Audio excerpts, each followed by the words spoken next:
Guys, आपका फिर से स्वागत है हमारे YouTube channel mister Kishan Gupta blog में। और अगर आप भी आना चाहते हैं केदारनाथ तो ये वीडियो आपके लिए ही है, तो बिल्कुल भी स्किप ना करें। और कम से कम खर्चे में आप केदारनाथ कैसे आ सकते हैं, मैं इस चीज़ को एक्सप्लोर करने वाला हूँ, तो ब्लॉग में बने रहिए। धन्यवाद। जिन्होंने अभी तक मेरे चैनल को सब्सक्राइब नहीं किया है वो सब्सक्राइब करें और बेल आइकन को दबाना बिल्कुल ना भूलें, जिससे हमारे नेक्स्ट ब्लॉग का नोटिफिकेशन आपको सबसे पहले मिले। तो केदारनाथ आने के लिए आपको सबसे पहले पकड़नी होगी ट्रेन, और ट्रेन पकड़ करके आपको आना होगा सबसे पहले हरिद्वार। हरिद्वार आने के लिए स्लीपर क्लास की टिकट 500 से 600 में आपको मिल जाएगी। हरिद्वार पहुंच करके हरिद्वार रेलवे स्टेशन से जैसे ही बाहर निकलिएगा तो आपको जाना है राइट हैंड की तरफ। राइट साइड आप जैसे ही या थोड़ी देर आगे बढ़िएगा तो आपको दिखेगा बहुत सारी बसें लगी हुई होंगी, जिनका जो सारी बसें कई अलग अलग जगह पर जाती है, लेकिन आपको जाना है सोनप्रयाग। बस पे गौरीकुंड भी लिखा हुआ है, बट बस गौरीकुंड नहीं जाती है, सोनप्रयाग तक ही जाती है। हरिद्वार से सोनप्रयाग का जो बस किराया रहेगा वो 550 रुपये का रहेगा, और ये टिकट 3 लोगों का है। तो जब आप ऋषिकेश पहुंचेगा तो रास्तों में आपको कई लोग रिवर राफ्टिंग करने के लिए जाते हुए मिलेंगे। और इस बार तो मैं रिवर राफ्टिंग नहीं करूंगा, मुझे भी बहुत शौक़ है करने का, लेकिन मैं जब नेक्स्ट टाइम ऋषिकेश आऊँगा तो ज़रूर करूँगा। और मैं आपको बताऊँगा कि आपको कहाँ करना है, कैसे करना है, सबसे सस्ता रिवर राफ्टिंग कहाँ से कर सकते हैं, किन किन सावधानियों को ध्यान में रखते हुए रिवर राफ्टिंग करना है, और किन लोगों को करना चाहिए, किन लोगों को नहीं करना चाहिए, कौन सा मौसम सबसे अच्छा होता है रिवर राफ्टिंग के लिए। मैं आपको सारी चीज़ों की जानकारी दूंगा ब्लॉग के जरिए। चलिए चलते हैं। अगर आपको बस में राइट साइड वाला विंडो सीट मिल जाए, मतलब कि ड्राइवर की साइड वाला, तो और भी बेस्ट है, क्योंकि रास्तों में बहुत सारी चीज़ें ऐसी हैं जो बहुत खूबसूरत चीज़ हैं जो आपको देखने को मिलेगी। और अगर नहीं मिलती है राइट विंडो वाली सीट तो मैं आपको दिखाता हूँ कि रास्ते में क्या क्या देखने को मिलता है और कितनी खूबसूरत सा नज़ारा है रास्ते में। तो ब्लॉग में बने रहिए।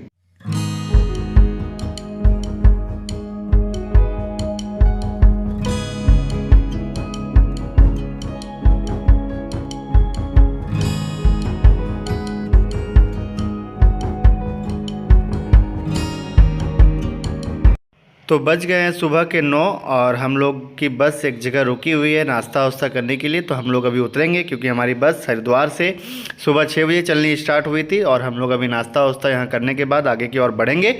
और ये जो आप पराठा देख रहे हैं ये 15 रुपये का एक पराठा है, और यही पराठा आपको आगे चल करके 50 रुपये का एक मिलने वाला है, जिसमें ना ही आपको छोला मिलेगा, सिर्फ अचार और पराठा मिलने वाला है।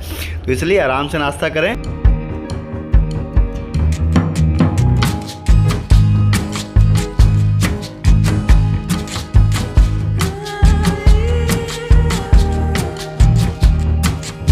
आपको पता है राइट साइड के विंडो सीट पे बैठने के और क्या फ़ायदे हैं, चलिए मैं दिखाता हूँ। तो जैसा कि आप देख पा रहे हैं यही है अलकनंदा और भगीरथ का संगम, जहाँ से प्रारंभ होती है हमारी गंगा मैया। तो चलिए इसको और अच्छे से दिखाता हूँ।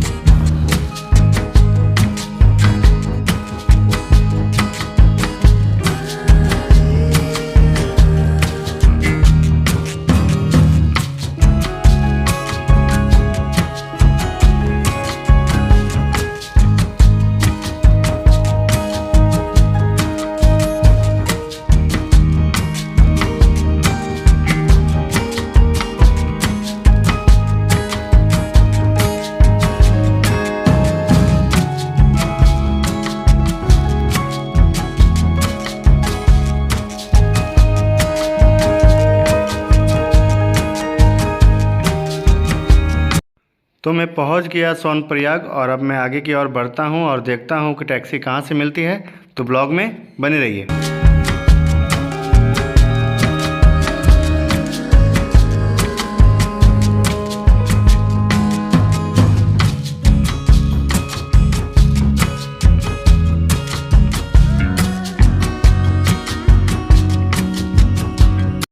तो 2 किलोमीटर पैदल चलने के बाद मैं पहुंच चुका हूं जगह पे, जहां से मिलेगी गौरीकुंड के लिए शेयरिंग टैक्सी।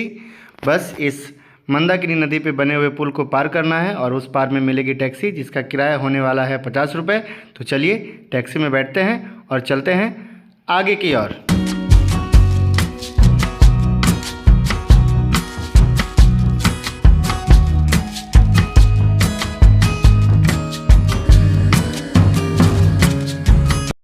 तो चलिए चलते हैं और देखते हैं मुझे टेंट लगाने का जगह कहाँ पर मिलता है, क्योंकि कई यूट्यूबर यहाँ आए हुए हैं जो कि अपना अपना टेंट लगाए होंगे। तो जल्दी से मुझे पहुँचना है उस जगह पे जहाँ टेंट लगा सकें। तो चलिए चलते हैं। तो मैंने अपना टेंट लगा लिया है और यहाँ कई सारे यूट्यूबर हैं जो अपना अपना टेंट लगा चुके हैं ऑलरेडी पहले। और जैसा कि देख पा रहे हैं मंदाकिनी नदी ये बह रही है साइड में, और इस साइड में कई लोग टेंट लगाए हुए हैं।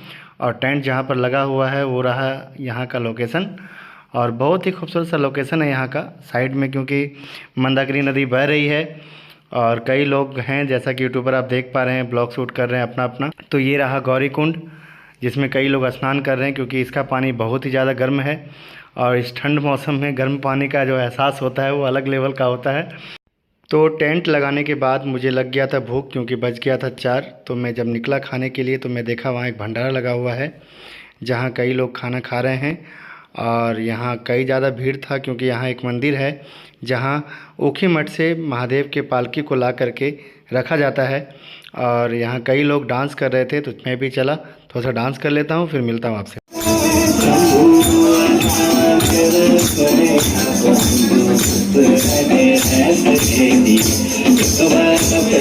तो खाना पीना खाने के बाद अब मैं चला आराम करने, क्योंकि बहुत ज़्यादा थक गया हूँ और शरीर बिल्कुल काम नहीं कर रहा है। तो गाइस ठंड बहुत ज़्यादा लग रही थी और हम लोग गौरी कुंड पहुँच चुके हैं। और जैसा कि देख पा रहे हैं हम और हमारे कुंदन भैया दोनों स्लीपिंग बैग के अंदर घुस चुके हैं। और ठंड बहुत ही ज़्यादा है। ऐसे तो मैं कुछ अभी पहना नहीं हूँ, सोचा हूँ कि सुबह नहा धोआ के पहनूँगा। और ये टेंट आपका ये स्लीपिंग बैग जो है ना ये पूरा आपको कवर कर देगा। और इसके पीछे एक कैप भी है, मैं आपको दिखाता हूँ। तो इसके पीछे एक कैप है जैसा कि आप देख पा रहे हैं, और ये पूरा हाथ वगैरह अंदर हो जाएगा जैसा कि देख पा रहे हैं। ये देखिए इसके अंदर मैं चैन लगा के सो जाऊंगा और बिल्कुल ठंड नहीं लगेगा, क्योंकि अभी ये जो आप देख पा रहे हैं इसको भी लगाना है। तो चलिए इसको लगाते हैं। तो ये है हमारे टेंट के अंदर का व्यू, और ये है एग्जॉस्ट के लिए जिसमें हवा आर पार हो सके, और इसमें आराम से 2 लोग कंफर्टेबल होकर सो सकते हैं जैसा कि आप देख पा रहे हैं। और अगर आप लोग टेंट नहीं भी लाते हैं तो यहाँ आपको 500 पर हेड के हिसाब से टेंट मिल जाएगा जिसमें आप आराम कर सकते हैं। और अगर आप जानना चाहते हैं कि मैंने ये टेंट कहाँ से ख़रीदा, कितने ख़रीदा, तो आप मेरे चैनल पे जाकर के इसका वीडियो देख सकते हैं। वैसे मैं डिस्क्रिप्शन में भी इसका लिंक दे दूँगा। गुड मॉर्निंग गाइस, तो सुबह हो चुका है और सारे लोग का भीड़ लग चुका है और सब लोग नहा रहे हैं कर करके, और मैं भी तुरंत उठाऊँ। और हमारे भैया भी उठ चुके हैं, बस सोच रहे हैं कि कैसे नहाए। सोचते सोचते इनको 1 घंटा हो गया है, अब पता नहीं कितना देर और सोचेंगे कि नहाना कैसे है। अभी सूरज निकलेगा फिर नहाएंगे। बोल रहे हैं सूरज निकलेगा फिर नहाएंगे, लेकिन मैं चला नहाने के लिए। मिलता हूँ नहाने के बाद। रुको रुको रुको।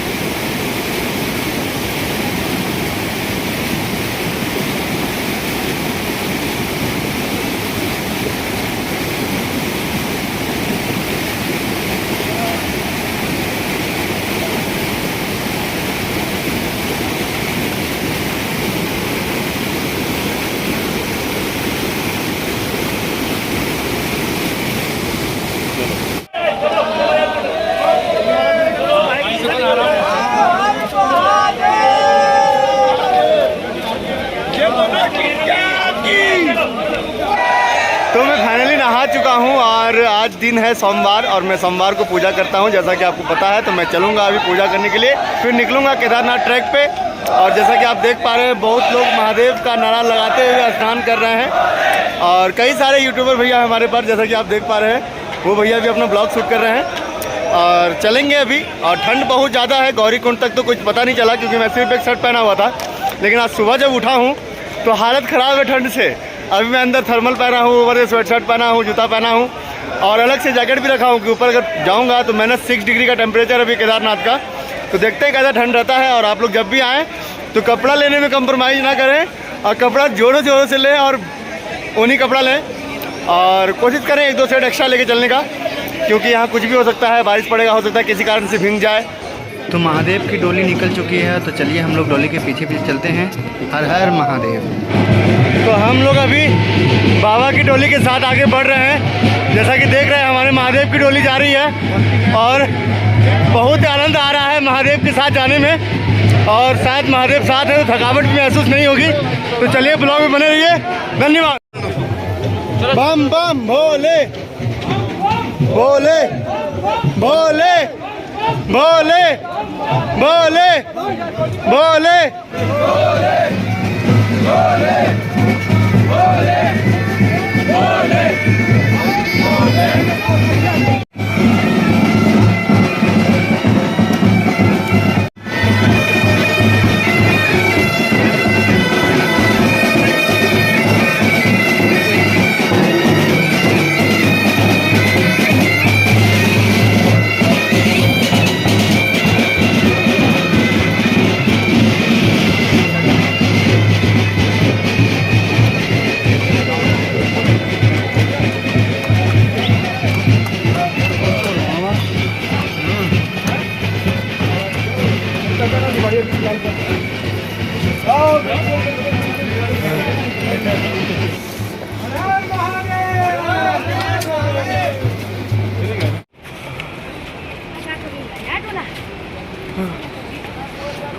हमारे भैया आ चुके हैं, थोड़ा सा पीछे रह गए तो चलिए चलेंगे।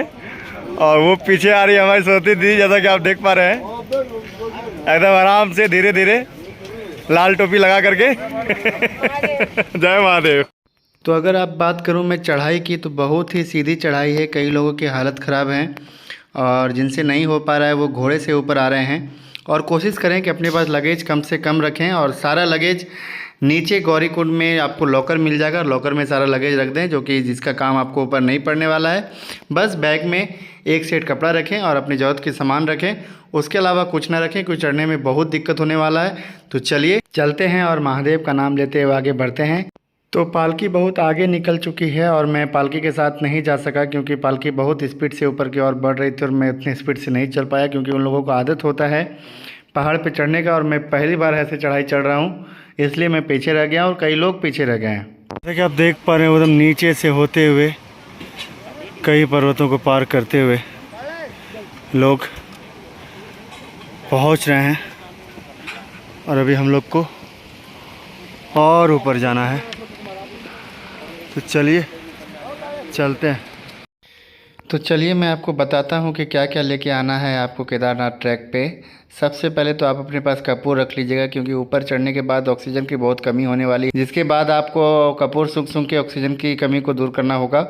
और अपने पास एक मिल्टन का बोतल रख लीजिए गर्म पानी के लिए, उसमें खौलता हुआ गर्म पानी नीचे से करवा करके भर लें, क्योंकि ऊपर बहुत ज़रूरत पड़ने वाला है इसका, क्योंकि ऊपर जो आपको पानी मिलने वाला है बहुत ही ठंडा पानी मिलने वाला है पीने के लिए। और अपने पास एक टॉर्च रख लें, क्योंकि अगर चढ़ते हुए रात हो जाए तो आपको टॉर्च की बहुत ज़रूरत पड़ने वाली है। और इसके अलावा आप रेनकोट वगैरह अपने साथ में रखें। और एक बात कि गौरीकुंड से जब आप निकलें केदारनाथ के ट्रैकिंग के लिए, तो जितना सवेरे हो सके उतना सवेरे निकल जाएं, क्योंकि दोपहर के बाद तो बिल्कुल ना ट्रैक करें, क्योंकि आपको 8 से 12 घंटे लग सकते हैं केदारनाथ पहुँचने में। और अगर आप घोड़े से जाना चाहते हैं तो उसका किराया आपको 2500 रुपये लगने वाला है, जो कि आपको 6 घंटे में केदारनाथ तक पहुंचा देगा।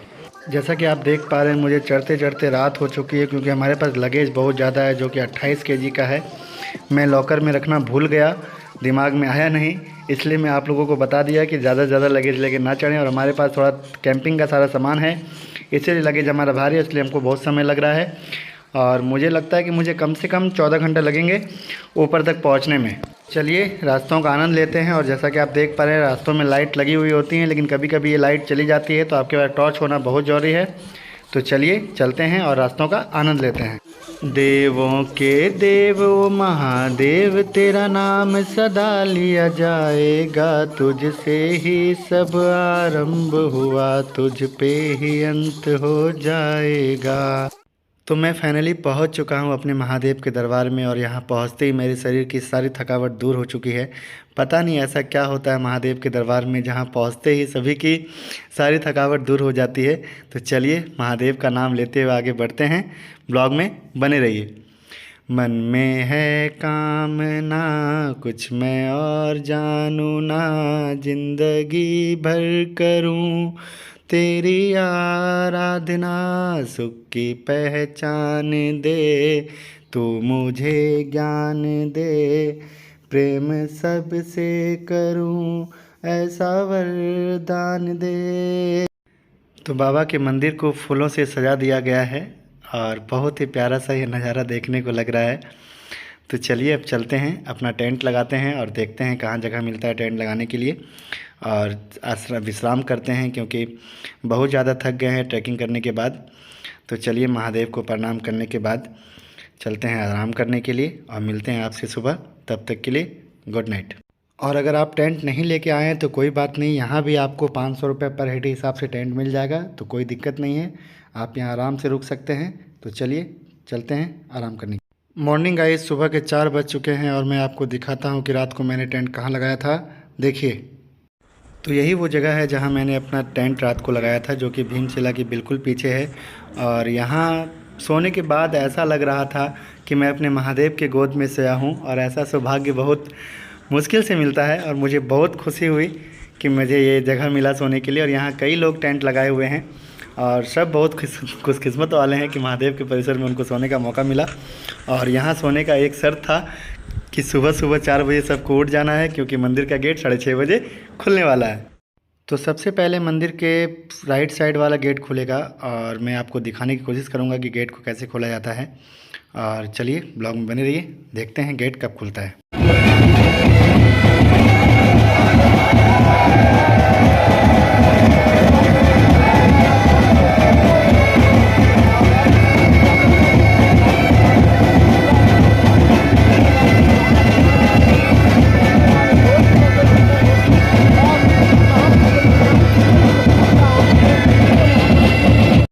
अब मंदिर के सामने वाला गेट ओपन होगा, तो चलिए आपको ये भी दिखाते हैं।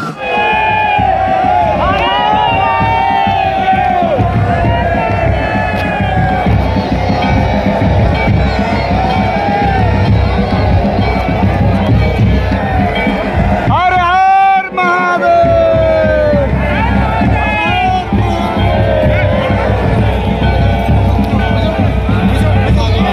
तो केदारनाथ के कपाट खोलते ही फूलों की बारिश शुरू हो चुकी है और हेलीकॉप्टर के द्वारा फूलों को लगातार बरसाया जा रहा है और पूरा केदारनाथ महादेव के जयकारों से गूंज रहा है। तो मैं लाइन में लग चुका हूं और अब मैं जा रहा हूं अपने महादेव का दर्शन करने के लिए। हर हर महादेव।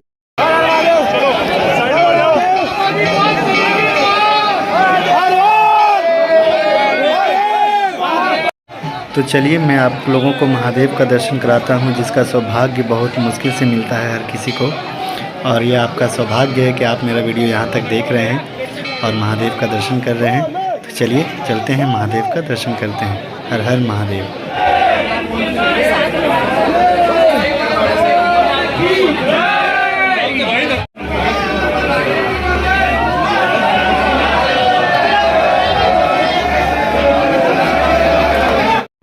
हमारे साथ भोलेनाथ, तो किस बात की चिंता। तो महाकाल के दर्शन करने के बाद मैं चलूँगा काल भैरव बाबा का दर्शन करने। जैसा कि आप देख पा रहे हैं वही मंदिर है बाबा काल भैरव का। तो चलिए चलते हैं बाबा काल भैरव का दर्शन करते हैं। तो देखिए यहाँ लिखा हुआ है श्री भैरव मंदिर मार्ग, और दर्शाया भी गया है कि किधर से आपको जाना है, और कई लोग जा भी रहे हैं। तो चलिए चलते हैं। तो स्नोफॉल के कारण रास्ता बहुत ही खतरनाक हो गया है, और जो रास्ते को साफ़ किया गया था वो रास्ता फिर से बर्फ़ से भर गया है, जो कि काफ़ी ख़तरनाक है और स्लिप करने का डर काफ़ी है। तो कई लोग धीरे धीरे आ रहे हैं, लेकिन जो बोलिए बहुत मज़ा आ रहा है इस रास्ते में जाने में। तो मैं फाइनली पहुंच चुका हूं काल भैरव मंदिर। तो चलिए बाबा काल भैरव का भी दर्शन कराता हूं आपको, जो कि बहुत ऊंचाई पे है और यहां से केदारनाथ का व्यू बहुत ही खूबसूरत दिखने वाला है। तो चलिए सबसे पहले घंटी को बजाते हुए बाबा काल भैरव का दर्शन करते हैं। और कई लोग यहाँ पर आए और नीचे बर्फ़ बिछी हुई है, जो कि पैर में बहुत ठंड लग रही है, लेकिन क्या कीजिएगा, बाबा ऐसी जगह पे विराजते हैं तो आना तो पड़ेगा ही। जय बाबा काल भैरव। और देखिए यहाँ से बाबा केदारनाथ का नज़ारा, जो कि बहुत खूबसूरत लग रहा है और बहुत ज़बरदस्त स्नोफॉल होने वाली है। तो जल्दी से यहाँ से भागते हैं, वरना ऊपर ही फंस जाएंगे। तो बाबा भैरवनाथ की यात्रा करने के बाद हमारी केदारनाथ की यात्रा संपूर्ण होती है। तो अगर आपको हमारा ब्लॉग अच्छा लगा हो तो शेयर कीजिए, लाइक कीजिए, सब्सक्राइब कीजिए। मिलते हैं नेक्स्ट ब्लॉग में, तब तक के लिए बाय। हर हर महादेव।